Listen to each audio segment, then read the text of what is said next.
मनोबुद्ध्यहङ्कार चित्तानि नाहं न च श्रोत्रजिह्वे न च घ्राणनेत्रे न च व्योमभूमिर्न तेजो न वायु चिदानन्दरूपः शिवोऽहं शिवोऽहम् ಮನಸ್ಸು ಬುದ್ಧಿ ಚಿತ್ತ ಅಹಂಕಾರ ನಾನಲ್ಲ.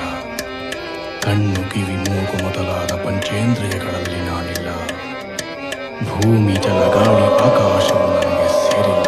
मनोबुद्ध्यहङ्कार चित्तानि नाहं न च श्रोत्रजिह्वे न च घ्राणनेत्रे न च व्योमभूमिर्न तेजो न वायु चिदानन्दरूपः शिवोऽहं शिवोऽहं शिवोऽहम्